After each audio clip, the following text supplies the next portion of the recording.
ਬਹੁਤ ਹੀ ਸਤਿਕਾਰਯੋਗ ਗੁਰੂ ਰੂਪ ਗੁਰੂ ਸਵਾਰੇ ਖਾਲਸਾ ਜੀ। ਆਓ ਸਭ ਤੋਂ ਪਹਿਲਾਂ ਗੁਰਦੇਵ ਪਾਤਸ਼ਾਹ ਦੀ ਬਖਸ਼ਿਸ਼ ਪਵਿੱਤਰ ਫਤਿਹ ਬੁਲੰਦ ਕਰੀਏ। ਸਤਿਕਾਰ ਸਹਿਤ ਆਖਣਾ ਜੀ, ਵਾਹਿਗੁਰੂ ਜੀ ਕਾ ਖਾਲਸਾ, ਵਾਹਿਗੁਰੂ ਜੀ ਕੀ ਫਤਿਹ। ਜੇਕਰ ਸੋਚਿਆ ਜਾਵੇ ਤਾਂ ਵਿਸ਼ਾ ਕੋਈ ਅਹਿਮ ਨਹੀਂ ਹੈ, ਪਰ ਜੇਕਰ ਇਸ ਦਾ ਗਹਿਰ ਚਿੰਤਨ ਕੀਤਾ ਜਾਵੇ ਤਾਂ ਵਿਸ਼ਾ ਹੈ ਵੀ ਬੜਾ ਅਹਿਮ। ਪਾਵਨ ਗੁਰਬਾਣੀ ਦੇ ਵਿੱਚ ਅਸੀਂ ਸਾਹਿਬ ਸ੍ਰੀ ਗੁਰੂ ਗ੍ਰੰਥ ਸਾਹਿਬ ਮਹਾਰਾਜ ਦੇ ਵਿੱਚ ਗੁਰੂ ਪਾਤਸ਼ਾਹ ਦੀ ਉਚਾਰੀ ਤੁਰਕੀ ਬਾਣੀ ਦੇ ਵਿੱਚ ਉਹਨਾਂ ਦਾ ਇੱਕ ਉਪਦੇਸ਼ ਪੜ੍ਹਦੇ ਹਾਂ, ਗੁਰ ਪ੍ਰਸਾਦੀ ਵਿਦਿਆ ਵਿਚਾਰੈ ਪੜ੍ਹ ਪੜ੍ਹ ਪਾਵੈ ਮਾਨ। ਇਹਦੇ 'ਚ 2-3 ਸ਼ਬਦ ਸਾਡਾ ਖਾਸ ਤੌਰ 'ਤੇ ਧਿਆਨ ਮੰਗਦੇ ਨੇ। ਇੱਕ ਤਾਂ ਹੈ ਵਿਦਿਆ, ਇੱਕ ਵਿਚਾਰਨਾ ਔਰ ਇੱਕ ਪੜ੍ਹਨਾ। ਦਰਅਸਲ ਪੜ੍ਹ ਮੂਲ ਸ਼ਬਦ ਦੇ ਵਿੱਚ ਸੰਸਕ੍ਰਿਤ ਦਾ ਹੈ, ਮੂਲ ਰੂਪ ਦੇ ਵਿੱਚ ਸ਼ਬਦ, ਔਰ ਇਸ ਦਾ ਉਚਾਰਨ ਹੈ ਪਠ। ਇਸੇ ਤਰ੍ਹਾਂ ਵਿਦਿਆ ਦਾ ਵੀ ਮੂਲ ਧਾਤੂ ਸ਼ਬਦ ਵਿਦ ਹੈ, ਇਹ ਵੀ ਸੰਸਕ੍ਰਿਤ ਦੇ ਵਿੱਚੋਂ ਹੈ। ਸੋ ਪਾਵਨ ਗੁਰਬਾਣੀ ਦੇ ਵਿੱਚ ਜਦੋਂ ਅਸੀਂ ਪੜ੍ਹਨ ਦੀ ਗੱਲ ਕਰਦੇ ਹਾਂ ਤਾਂ ਅਕਸਰ ਤੁਸੀਂ ਵੀ ਪੜ੍ਹਦੇ ਹੋ ਕਿ ਪੜ੍ਹਨ ਵਾਲਾ ਪਾਠਕ ਹੋ ਸਕਦਾ ਹੈ। ਕਈ ਵੀਰ ਹੁੰਦੇ ਨੇ ਸਾਡੀ ਜ਼ਿੰਦਗੀ ਦੇ ਵਿੱਚ, ਉਹਨਾਂ ਨੂੰ ਬਹੁਤ ਪੜ੍ਹਨ ਦੀ ਆਦਤ ਹੁੰਦੀ ਹੈ, ਬੜੀਆਂ ਕਿਤਾਬਾਂ ਪੜ੍ਹਦੇ ਨੇ, ਪਰ ਇੰਨੀਆਂ ਕਿਤਾਬਾਂ ਪੜ੍ਹਨ ਤੋਂ ਬਾਅਦ ਉਹ ਇੱਕ ਚੰਗੇ ਪਾਠਕ ਤਾਂ ਬਣ ਸਕਦੇ ਨੇ, ਪਰ ਜ਼ਰੂਰੀ ਨਹੀਂ ਉਹ ਵਿਦਵਾਨ ਵੀ ਹੋਣ, ਕਿਉਂਕਿ ਪਠ ਦਾ ਅਰਥ ਹੀ ਰਟਨ ਕਰਨਾ ਹੈ। ਹੁਣ ਗੁਰੂ ਪਾਤਸ਼ਾਹ ਕਹਿੰਦੇ ਨੇ ਪੜ੍ਹ ਪੜ੍ਹ ਕੇ ਮਾਣ ਪ੍ਰਾਪਤ ਕਿਵੇਂ ਕੀਤਾ ਜਾ ਸਕਦਾ ਹੈ? ਜੇ ਪਠਨ ਦੇ ਵਿੱਚੋਂ ਵਿਦ ਤੇ ਵਿਦ ਦੇ ਵਿੱਚੋਂ ਵਿਚਾਰ ਪੈਦਾ ਹੋਵੇ, ਫਿਰ ਇਸ ਦਾ ਕਹਿ ਸਕਦੇ ਹੋ ਕਿ ਕੋਈ ਸਕਾਰਤ ਰੂਪ ਸਾਹਮਣੇ ਆ ਸਕਦਾ ਹੈ। ਵਿਦ ਜਿਸ ਤੋਂ ਸ਼ਬਦ ਵਿਦਿਆ ਬਣਦਾ ਹੈ, ਮੂਲ ਧਾਤੂ ਸ਼ਬਦ ਸੰਸਕ੍ਰਿਤ ਦੇ ਵਿੱਚੋਂ, ਇਸ ਦਾ ਅਰਥ ਵਿਦ ਜਾਣਨਾ, ਗਿਆਨ ਪ੍ਰਾਪਤ ਕਰਨਾ, ਉਸ ਤੋਂ ਬਾਅਦ ਉਸ ਦੀ ਵਿਚਾਰ ਕਰਨੀ। ਪਰ ਸਭ ਕੁਝ ਹੋਵੇਗਾ ਕਿਵੇਂ?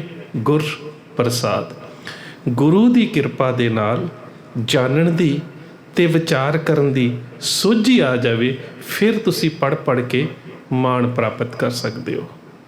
ਪਰ ਜੇ ਵਿਚਾਰ ਹੀ ਨਹੀਂ, ਕਿਉਂਕਿ ਜੇ ਪਰਉਪਕਾਰ ਵੀ ਕਰਨਾ ਹੈ ਤਾਂ ਵੀ ਵਿਦਿਆ ਦੀ ਵਿਚਾਰ ਜ਼ਰੂਰੀ ਹੈ। ਵਿਦਿਆ ਵਿਚਾਰੀ ਤਾਂ ਪਰ ਉਪਕਾਰੀ। ਪਰ ਜੇਕਰ ਮਨੁੱਖ ਦੀ ਮਾਨਸਿਕਤਾ ਕੇਵਲ ਪੜ੍ਹਨ ਤੱਕ ਸੀਮਤ ਰਹਿ ਜਾਵੇ ਤਾਂ ਫਿਰ ਪੜ੍ਹ ਕੇ ਜਾਣਕਾਰੀ ਤਾਂ ਹਾਸਲ ਕੀਤੀ ਜਾ ਸਕਦੀ ਹੈ, ਚੰਗੇ ਪਾਠਕ ਤੇ ਬਣਿਆ ਜਾ ਸਕਦਾ ਹੈ, ਪਰ ਗੁਰੂ ਪਾਤਸ਼ਾਹ ਵੀ ਕਹਿੰਦੇ ਪੜ੍ਹ ਪੜ੍ਹ ਗੱਡੀ ਲੱਦੀਏ, ਜਾਂ ਲਿਖ ਲਿਖ ਪੜ੍ਹਿਆ ਤੇਤਾ ਕੜਿਆ। ਬਹੁਤ ਫਰਮਾਨ ਐਸੇ ਮਿਲ ਜਾਣਗੇ ਕਿ ਪੜ੍ਹਨਾ ਚੰਗੀ ਗੱਲ ਹੈ, ਪਰ ਜੇਕਰ ਪੜ੍ਹ ਪੜ੍ਹ ਕੇ ਪਾਠਕ ਹੀ ਬਣੇ, ਵਿਦ ਵਾਲੇ ਪਾਸੇ, ਜਾਣਨ ਵਾਲੇ ਪਾਸੇ ਨਾ ਵੱਧ ਸਕੇ ਤਾਂ ਉਸ ਦਾ ਕੋਈ ਲਾਭ ਨਹੀਂ। ਚੰਗੇ ਪਾਠਕ ਬਣ ਸਕਦੇ ਹਾਂ, ਵਿਦਵਾਨ ਨਹੀਂ। ਬੋਧੀ ਕਥਾਵਾਂ ਦੇ ਵਿੱਚ ਇੱਕ ਬੜੀ ਪਿਆਰੀ ਗੱਲ ਆਉਂਦੀ ਹੈ। ਬੇਸ਼ੱਕ ਇਸ ਸਾਰੇ ਵਿਸ਼ੇ ਦਾ ਸਾਰ ਤਾਂ ਮੈਂ ਗੁਰ ਇਤਿਹਾਸ ਤੱਕ ਲੈ ਕੇ ਜਾਵਾਂਗਾ, ਪਰ ਸਮਝਾਉਣ ਦੇ ਵਾਸਤੇ ਕਈ ਵਾਰੀ ਬਾਹਰੀ ਧਰਮਾਂ ਦੇ ਵਿੱਚੋਂ ਵੀ ਕੁਛ ਪ੍ਰਮਾਣ ਲੈਣੇ ਪੈਂਦੇ ਨੇ। ਇੱਕ ਕਿਤਾਬ ਹੈ ਮਿਲਿੰਦ ਪ੍ਰਸ਼ਨ, ਉਹਦੇ ਵਿੱਚ ਰਾਜਾ ਮਿਲਿੰਦ ਬੋਧੀ ਗਿਆਨਵਾਨ ਨਾਗਸੈਨ ਨੂੰ ਇੱਕ ਸਵਾਲ ਕਰਦਾ ਹੈ, ਜਾਣਕਾਰੀ ਔਰ ਗਿਆਨ ਦੇ ਵਿੱਚ ਅੰਤਰ ਕੀ ਹੈ? Information and knowledge. ਪੜ੍ਹ ਪੜ੍ਹ ਕੇ ਕੇਵਲ ਤਾਂ ਕੇਵਲ ਜਾਣਕਾਰੀ ਹਾਸਲ ਕੀਤੀ ਜਾ ਸਕਦੀ ਹੈ, ਪਰ ਗਿਆਨ ਉਸ ਦਾ ਅਗਲਾ ਪੜਾਅ ਹੈ। ਇਸ ਦਾ ਬੜਾ ਵਧੀਆ ਜਵਾਬ ਦਿੰਦਾ ਹੈ ਨਾਗਸੈਨ। ਕਹਿੰਦਾ, ਰਾਜਨ, ਕਦੀ ਤੂੰ ਕਿਸੇ ਕਿਸਾਨ ਨੂੰ ਵੇਖਿਆ ਜਿਹੜਾ ਕਣਕ ਵੱਢ ਰਿਹਾ ਹੋਵੇ? ਕਹਿੰਦਾ, ਹਾਂ ਵੇਖਿਆ। ਕਹਿੰਦਾ, ਕਦੀ ਦਾਣੇ ਸੰਭਾਲਦੇ ਨੂੰ ਵੇਖਿਆ? ਕਹਿੰਦਾ, ਬਿਲਕੁਲ ਵੇਖਿਆ। ਬਸ ਕਹਿੰਦਾ ਇਹੀ ਗੱਲ ਹੈ ਕਿ ਕਣਕ ਨੂੰ ਵੱਢਣਾ ਪਠਨ ਹੈ, ਜਾਣਕਾਰੀ ਹੈ, ਤੇ ਸੰਭਾਲ ਕਰਨੀ ਦਾਣਿਆਂ ਦੀ ਗਿਆਨ ਹੈ, ਵਿਦ ਹੈ, ਜਾਣਨਾ ਹੈ, ਵਿਚਾਰ ਕਰਨੀ ਹੈ। ਸੋ ਇਹੀ ਬਹੁਤ ਜ਼ਰੂਰੀ ਹੈ। ਪਰ ਅੱਜ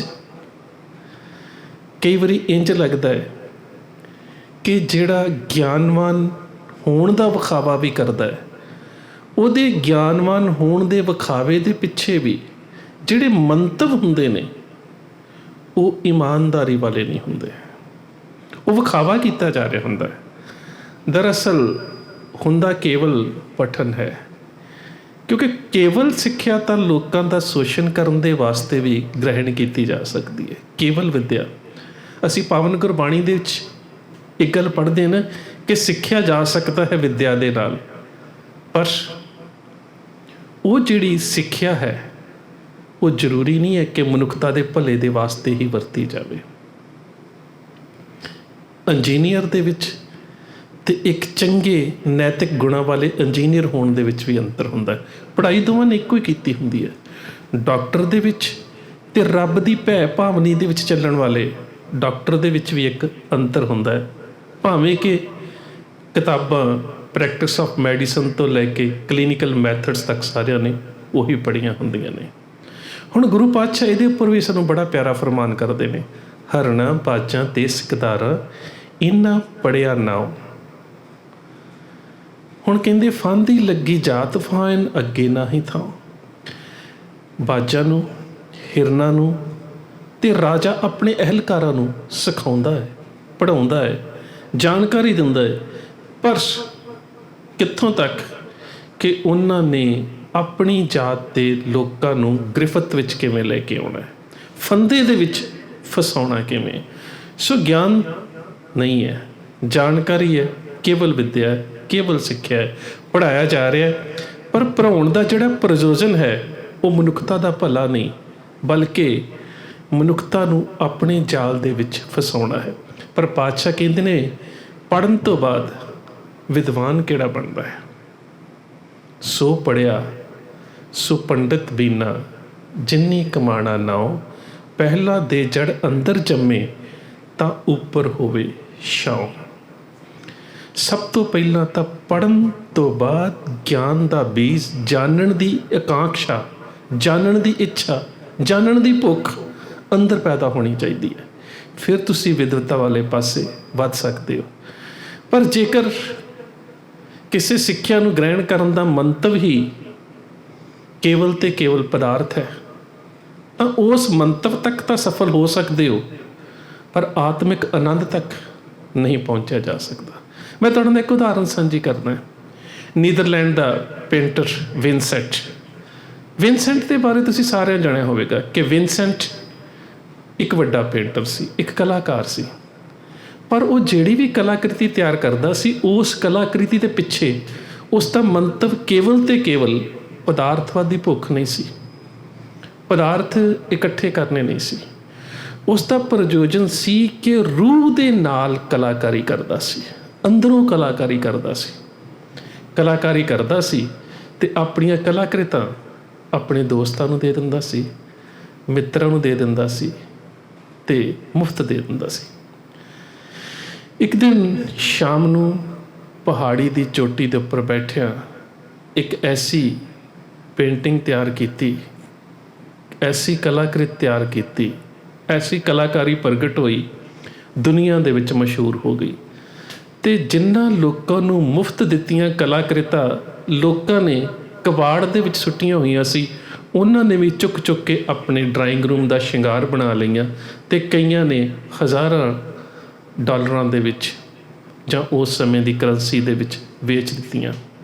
ਮੁੱਲ ਪਿਆ, ਮਸ਼ਹੂਰ ਵੀ ਹੋਇਆ। ਪਰ ਜਿਸ ਸਮੇਂ ਉਸਨੇ ਕਾਰਜ ਸ਼ੁਰੂ ਕੀਤਾ, ਉਸ ਸਮੇਂ ਪਦਾਰਥਵਾਦ, ਮਸ਼ਹੂਰੀ ਉਸ ਦੀ ਲਾਲਸਾ ਨਹੀਂ ਸੀ। ਅੱਜ ਜੇ ਵਿਨਸੈਂਟ ਨੂੰ ਦੁਨੀਆ ਦੇ ਮਸ਼ਹੂਰ ਪੇਂਟਿੰਗ ਦੇ ਰੂਪ ਦੇ ਵਿੱਚ ਯਾਦ ਕੀਤਾ ਜਾਂਦਾ ਹੈ, ਅਤੇ ਨਾਲ ਇਹ ਵੀ ਗੱਲ ਉਹਦੀ ਜ਼ਿੰਦਗੀ ਦੇ ਨਾਲ ਜੁੜ ਜਾਂਦੀ ਹੈ ਕਿ ਜਦੋਂ ਉਸ ਨੇ ਆਪਣੀ ਕਲਾ ਦਾ ਪ੍ਰਦਰਸ਼ਨ ਆਰੰਭ ਕੀਤਾ ਤਾਂ ਉਸਨੇ ਰੂਹ ਦੇ ਵਿੱਚੋਂ ਕੀਤਾ, ਉਸਨੇ ਆਨੰਦ ਦੇ ਵਿੱਚੋਂ ਕੀਤਾ, ਉਸਨੇ ਆਪਣੇ ਮਨ ਨੂੰ ਆਨੰਦਦਾਇਕ ਅਵਸਥਾ ਦੇ ਵਿੱਚ ਲੈ ਕੇ ਜਾਣ ਦੇ ਵਾਸਤੇ ਕੀਤਾ। ਉਸ ਨੇ ਕਿਸੇ ਵੀ ਰੂਪ ਦੇ ਵਿੱਚ ਉਸ ਕਲਾ ਨੂੰ ਵਿਖਾਵੇ ਦੇ ਵਾਸਤੇ ਨਹੀਂ ਵਰਤੇ। ਹੁਣ ਵਿਨਸੈਂਟ ਮਸ਼ਹੂਰ ਹੋ ਚੁੱਕਾ ਹੈ ਆਪਣੀ ਕਲਾ ਦੇ ਸਦਕਾ, ਪਰ ਪ੍ਰਯੋਜਨ ਮਸ਼ਹੂਰੀ ਨਹੀਂ ਸੀ। ਪ੍ਰਯੋਜਨ ਆਪਣੇ ਆਪ ਨੂੰ ਆਨੰਦ ਦੀ ਅਵਸਥਾ ਦੇ ਵਿੱਚ ਰੱਖਣਾ ਸੀ। ਹੁਣ ਅਸੀਂ ਇਸੇ ਪ੍ਰਕਰਣ ਦੇ ਵਿੱਚ ਇੱਕ ਹੋਰ ਗੱਲ ਨੂੰ ਵਿਚਾਰਨਾ ਹੈ ਕਿ ਗਿਆਨ ਵੀ ਪ੍ਰਾਪਤ ਕਰ ਲਿਆ, ਮਨ ਦੇ ਕਹਿ ਸਕਦੇ ਹੋ ਕਿ ਆਨੰਦ ਦੀਆਂ ਭਾਵਨਾਵਾਂ ਨੂੰ ਵੀ ਸੰਪੂਰਨ ਕਰ ਲਿਆ। ਜਿਸ ਤਰ੍ਹਾਂ ਗੁਰੂ ਨਾਨਕ ਸਾਹਿਬ ਇੱਕ ਬੜੀ ਪਿਆਰੀ ਗੱਲ ਕਰਦੇ ਨੇ, ਸਿੱਧ ਸ਼ਬ ਬੈਠੇ ਪਰਬਤੀ ਕੌਣ ਜਗਤ ਕੋ ਪਾਰ ਉਤਾਰਾ। ਭਾਈ ਸਾਹਿਬ ਭਾਈ ਗੁਰਦਾਸ ਨੇ ਗੁਰੂ ਨਾਨਕ ਸਾਹਿਬ ਦੇ ਇਸ ਜਵਾਬ ਨੂੰ ਆਪਣੀਆਂ ਵਾਰਾਂ ਦੇ ਵਿੱਚ ਅੰਕਿਤ ਕੀਤਾ ਹੈ ਕਿ ਗੁਰੂ ਨਾਨਕ ਸਾਹਿਬ ਨੇ ਇਹ ਗੱਲ ਕਹੀ ਕਿ ਸਿੱਧ ਛਪ ਬੈਠੇ ਪਰਬਤੀ ਕੌਣ ਜਗਤ ਕੋ ਪਾਰ ਉਤਾਰਾ। ਸਿੱਧਾਂ ਦੇ ਕੋਲ ਵੀ ਤਾਂ ਗਿਆਨ ਹੈ। ਸਿੱਧਾਂ ਦੇ ਗਿਆਨ ਦਾ ਨਿਸ਼ਾਨਾ ਕਿਸੇ ਵੀ ਰੂਪ ਦੇ ਵਿੱਚ ਪਦਾਰਥਵਾਦ ਨਹੀਂ ਸੀ। ਉਹਨਾਂ ਦਾ ਨਿਸ਼ਾਨਾ ਤਾਂ ਆਤਮਿਕ ਆਨੰਦ ਸੀ। ਪਰ ਕੌਣ ਜਗਤ ਕੋ ਪਾਰ ਉਤਾਰਾ, ਪਰ ਉਹ ਸਮਾਜ ਦੀਆਂ ਲੋੜਾਂ ਦੇ ਉੱਪਰ ਖਰੇ ਨਹੀਂ ਉਤਰ ਸਕੇ। ਇਤਿਹਾਸ ਦੇ ਵਿੱਚੋਂ ਮੈਂ ਹੋਰ ਵਾਰਤਾਲਾਪ ਤੁਹਾਡੇ ਨਾਲ ਸਾਂਝੀ ਕਰਦਾ।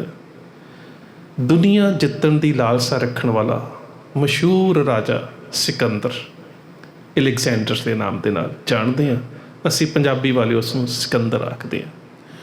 ਸਿਕੰਦਰ ਜਿਸ ਵੇਲੇ ਇਸ ਭਾਰਤੀ ਖੇਤਰ ਦੇ ਵਿੱਚ ਜਿੱਤ ਦੀ ਮਨਸ਼ਾ ਨੂੰ ਲੈ ਕੇ ਆਇਆ, ਕੁਛ ਇਲਾਕੇ ਫਤਿਹ ਹੋਏ, ਕੁਛ ਦੇ ਵਿੱਚ ਉਸ ਨੂੰ ਵਾਪਸ ਮੁੜਨਾ ਪਿਆ, ਉਹ ਵਿਸ਼ਾ ਹੋ ਰਿਹਾ।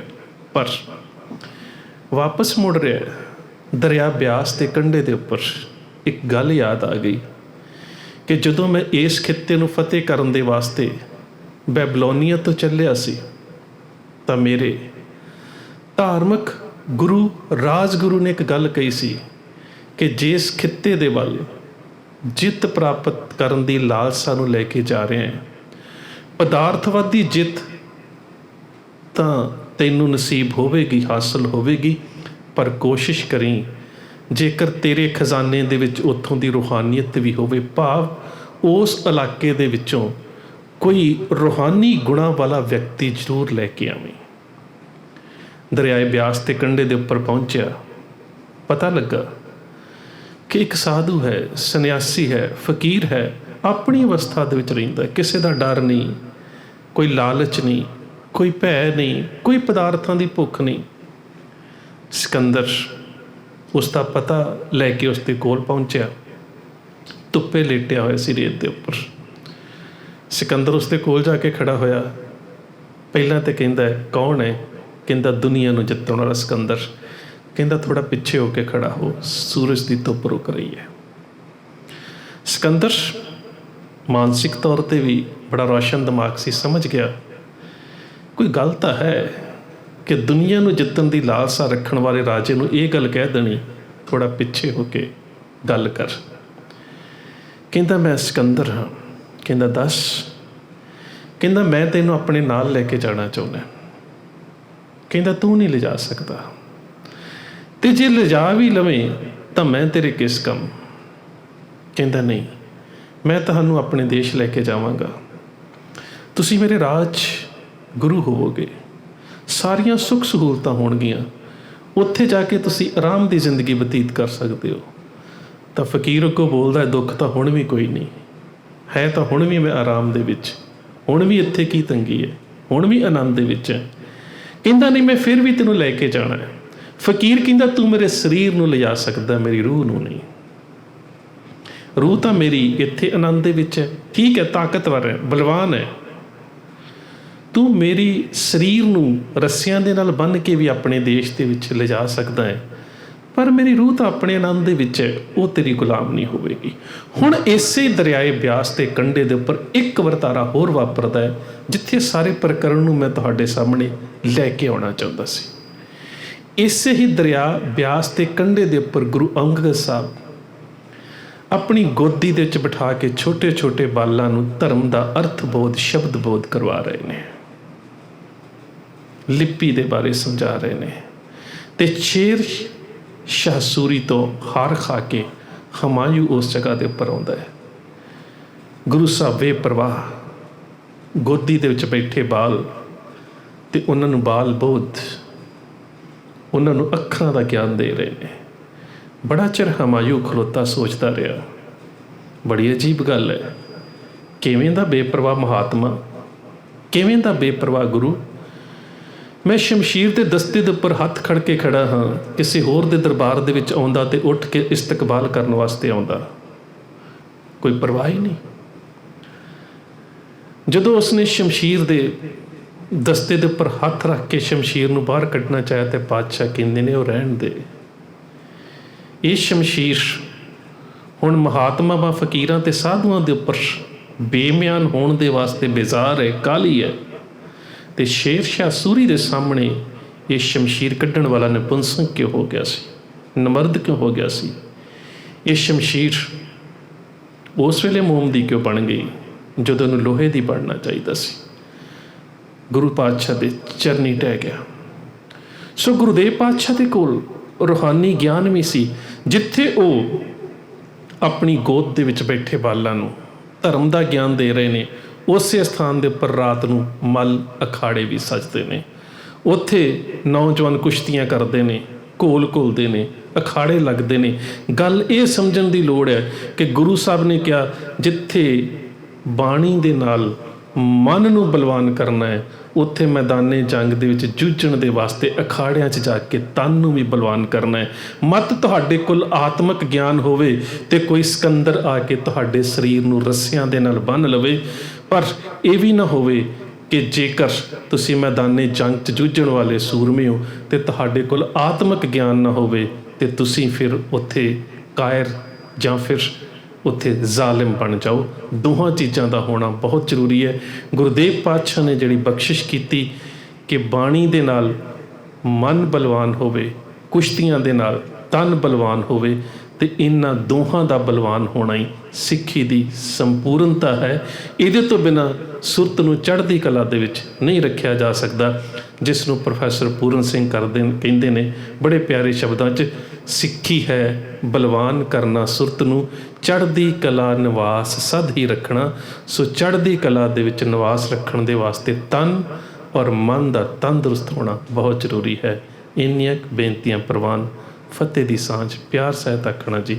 ਵਾਹਿਗੁਰੂ ਜੀ ਕਾ ਖਾਲਸਾ, ਵਾਹਿਗੁਰੂ ਜੀ ਕੀ ਫਤਿਹ।